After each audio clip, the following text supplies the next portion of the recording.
At the beginning of the film, we see Laura Burney, a beautiful woman, and her husband, Martin Burney, a successful investment counselor, relaxing on the beach. They appear to be an ideal couple. She is lovely, and he is handsome as well. Martin owns a magnificent seaside property where they are staying. Laura is getting ready for a social gathering in the evening, but they don't spend much time there. We observe their eyes locked repeatedly at the party, suggesting that something odd is going on in their minds, and when they return home, Martin plays music. He enjoys listening to Berlioz's Symphonie Fantastique. Then they both get close. The next day, we watch Martin working out, which suggests that last night's workout was insufficient. After this, he finds misplaced towels in the bathroom and invites Laura there, reminding her not to make the same mistake again.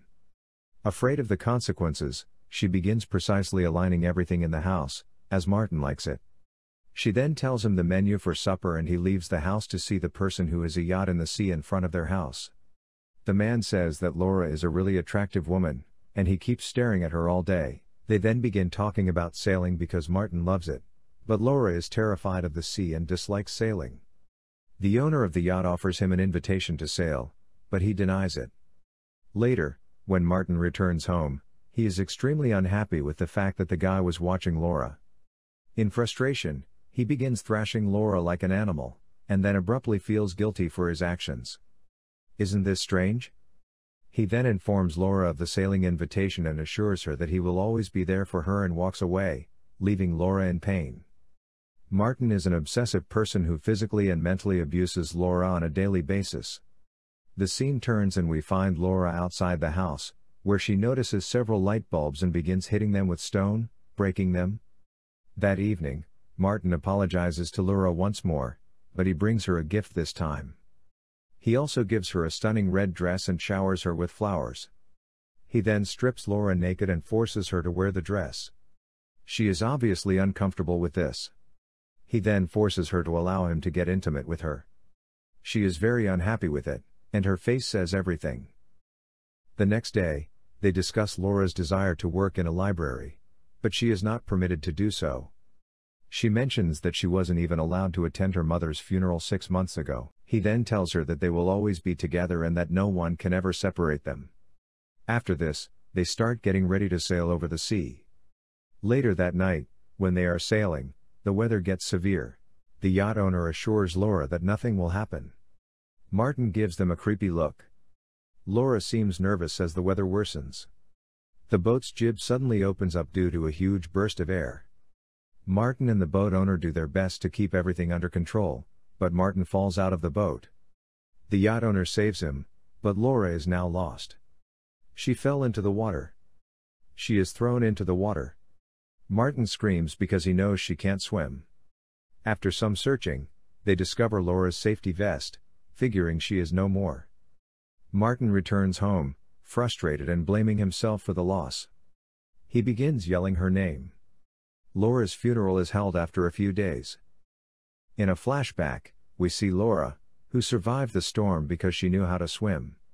She was actually hiding this from Martin, that she knew how to swim. She rushes to Martin's house, where she has already prepared a bag, cut her hair, and flushes her engagement ring. She then rushes away from the house. Laura is now on a bus heading towards Cedar Falls, Iowa.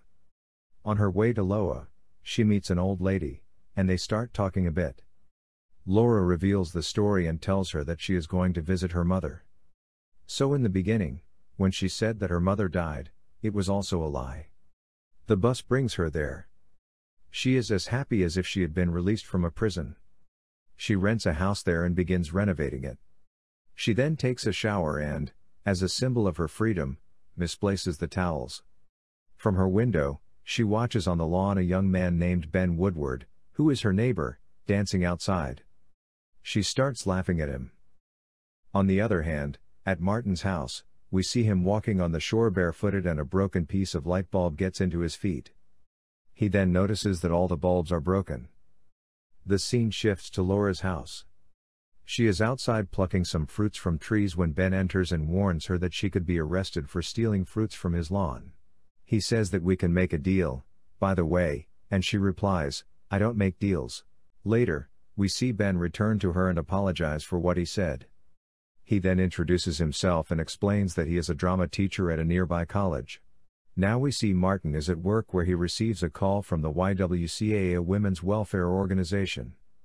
Martin is surprised when the lady on the phone mentions Laura and expresses her sympathies, as he thinks Laura has never gone to the YWCA. The lady reveals that she came here every morning to practice swimming and became a very excellent swimmer. After hearing that, Martin loses control and rushes back to the home. There, he begins searching in her room for any clue, and suddenly, he gets a cut on his hand. He goes to the washroom to wash his wound and there he finds the ring she dumped earlier in the flush. He pulls the ring out and believes Laura is still alive. Here we see Laura going to Ben's house to give him the apple pie she baked from his apples. She tells her to play any music except Burla's while having dinner, as this song reminds her of Martin.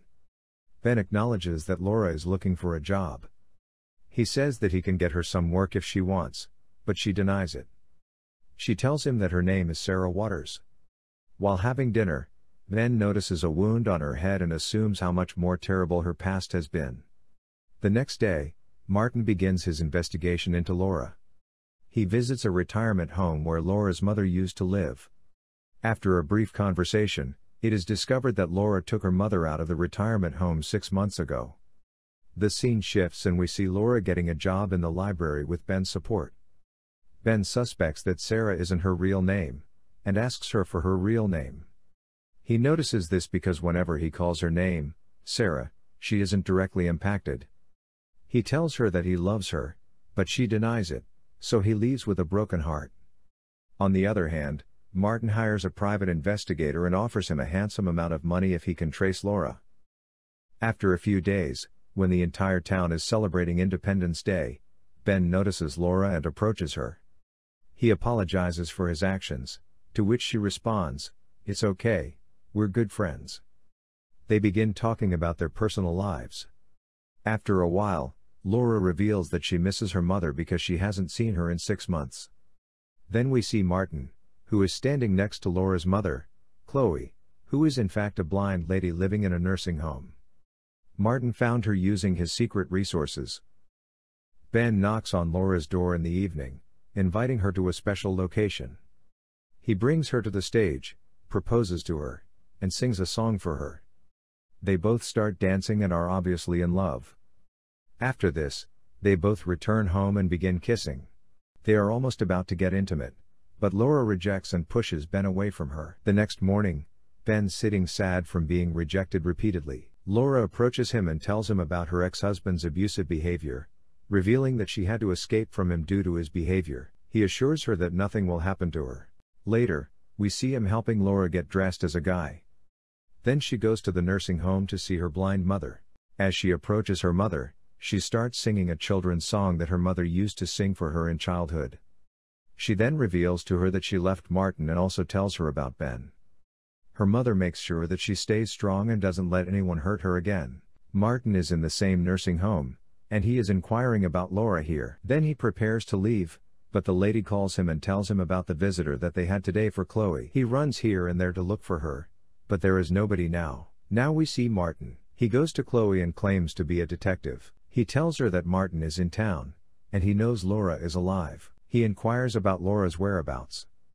Chloe doesn't know where to find Laura but tells him about Ben's college, where he works. Martin is about to brutally murder her, but a nurse interrupts him and he leaves. The very next day, he goes to Ben's college and humiliates a professor, but he realizes he isn't Ben and lets him go. After this, we see Martin spying on Ben when he is teaching his students in college.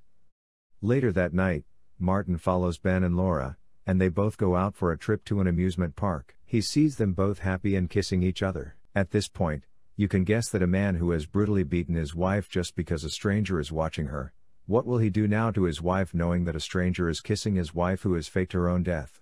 At night, when Laura and Ben return home, she is having a bath and finds that the towels are lined up properly. She jumps out of the tub and begins checking the house anxiously. She checks the house and discovers that the kitchen towels are also aligned. She then opens the kitchen cupboard and is glad to see that it is messy.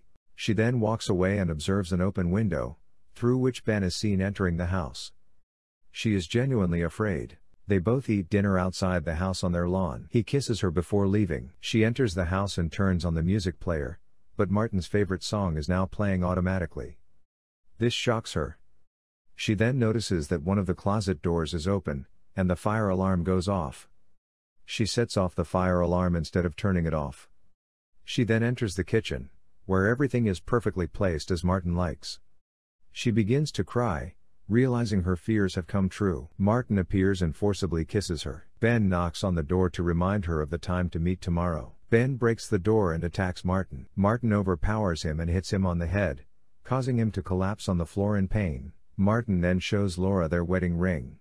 Laura strikes Martin on the testes and is able to steal Martin's gun and hold him at gunpoint. Martin claims he loves her and that if she kills him, the police will definitely arrest her. She calls the cops while Martin is at her gunpoint and tells them she shot an intruder and fires Martin. He falls to the ground after she shoots him 3 times. She then approaches Martin to see if he is still alive, but Martin awakens as a Grim Reaper and attempts to shoot her again, but the gun is empty this time. Martin ends up dying due to blood loss. Laura rushes to Ben, and they cuddle each other with love while waiting for the police. The film ends here. The film comes to an end here. By the way, thanks for sticking with me to the end, and sorry for forgetting to mention the name of the movie hee. The name of the movie is Sleeping with the Enemy and was released theatrically on February 8, 1991, where it received unfavorable reviews from critics but was a box office success, grossing $175 million on a production budget of $19 million. The picture also set the record for the highest domestic opening for a film with a female lead at the time, generating $13 million in its first weekend, breaking Alien's previous record of $10 million.